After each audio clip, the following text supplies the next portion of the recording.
Demon Slayer Infinity Castle Part 1. I'm super late, but I still want to talk about this movie because I watched it and I thought it was really good. I enjoyed it. I watched the Chainsaw Man movie a few days, I think a week actually after it dropped, but with this movie, I watched it right when it came out, like on premiere day, so you bet I was pretty excited about it. And it was really hard not to get excited about it because it was getting promoted out of its mind. Crunchyroll was posting all the time about it. They dropped a trailer.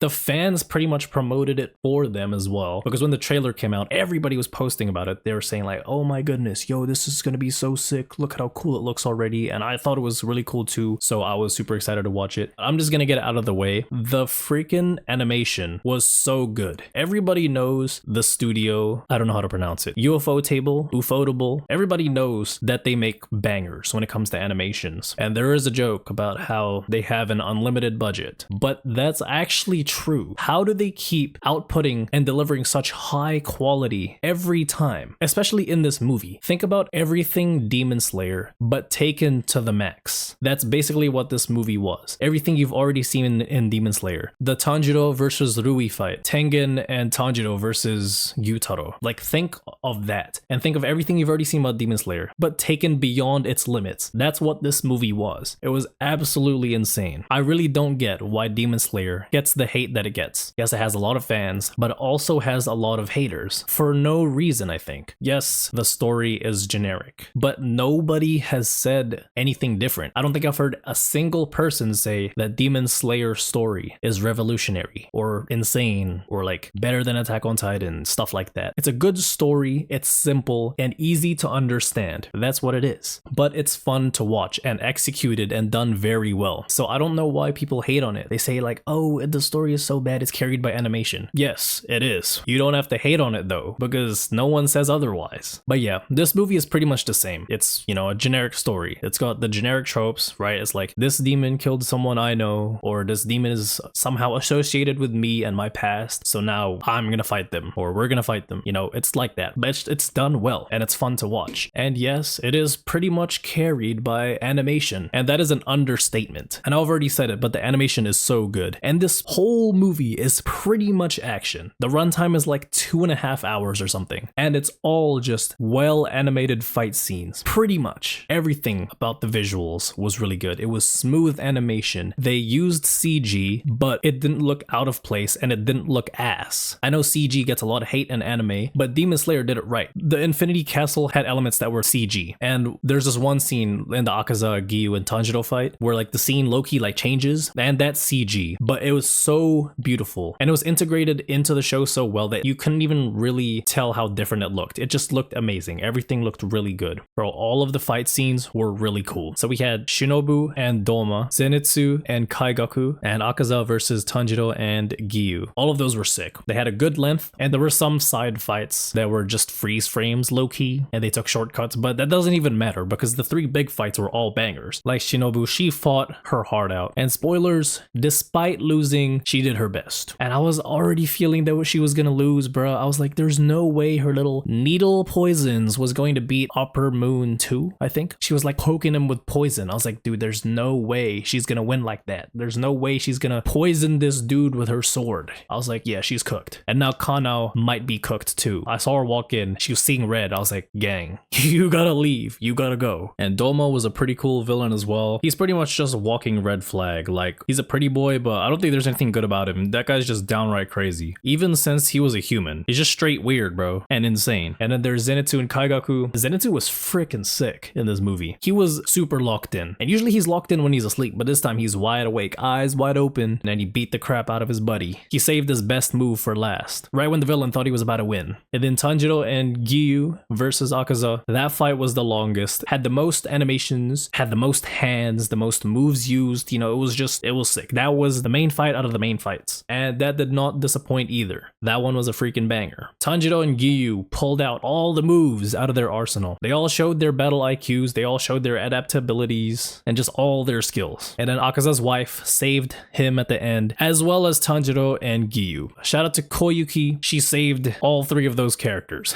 But yeah, that one was an absolute banger as well. The music was so awesome. In the fight scenes, it was epic. In the wholesome, more intimate parts, it was beautiful. well, you know how it goes. The scores and the music really elevate the scenes if they're bangers, and they were bangers in Infinity Castle. And then there were the flashbacks. I think those were really good. I heard quite a bit of people sharing an opinion that the flashbacks were sort of ruining it, that some of them felt too long, but I think the flashbacks were added in great spots and they were necessary. It did relieve tensions, but that's a good thing. I think the flashbacks were a great break between just constant fighting, constant loud noise, constant movements on the screen, and even then, you're just back into action pretty much right away after the backstories. And then I think the long backstories were the better ones. Akaza's backstory was the longest, and I think that was the best one. In my opinion, Akaza, or Hakuji, is one of the most relatable characters out of the villains. You know, not in the sense that everyone around him dies, but he's relatable in the way that a lot of people probably feel like they fall short. You know, everybody has promises they make, whether it's to other people or to themselves. People strive to be the best version they can be, and people work for, you know, the best outcome. But inevitably, there are a lot of times where we do fall short, and that can be super, super painful. The themes of his character and his backstory are the most relatable to most people, I would assume. But yeah, his backstory, the other backstories, they were all really good. There's another thing I want to mention. While I was watching the movie, there was this one scene where one of the crows like made a sound, and it sounded like it was inside the theater. You know, it was a very quiet part of the film, and it was quite sad as well because something just happened. And then I heard like a screech. So I thought there was somebody behind me trying to be a funny joker, trying to ruin the moment. But then the sound went again and it showed the crow on the screen. I was like, holy moly, that was in the movie. Like, I thought somebody was behind me making a screeching sound. I don't know if that was like a sound engineering issue or if they did that on purpose, but I thought that was really funny. But yeah, overall, this movie was really good. It was fun to watch. I had a great time watching it, but the time it premiered in Japan versus the rest of the world was such a long period of time, to the point where they fumbled, I think. I think in Japan it dropped in like July or something, and then most of the rest of the world got it in September. And low-key, that was a fumble, because firstly, leakers are inevitable. People were leaking the movie. Even though there were legal consequences, people were still doing it. I didn't watch any of the leaks. People were spoiling the movie as well. That's even more inevitable. And they were just dragging it for so long. The hype was already at its peak when it dropped in Japan, and then a month and a half, I'd say, after that, like, it was at its peak. I don't know if it actually died down. Low-key, I think it might have. They were dragging it for so long. I think they would have made so much more money. I think it would have been so much more hype if they just dropped it globally earlier. But that's just me. I don't know. I still got to watch it in the end,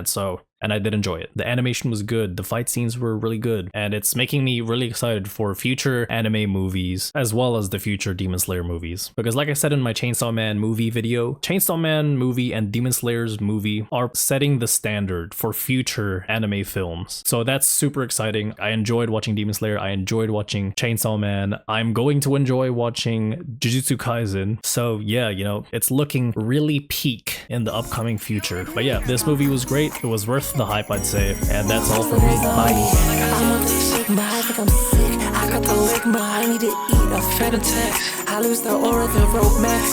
Casting at my fingers switch. Doom scrolling, I got no rest. Stay inside, I'm so mysterious now.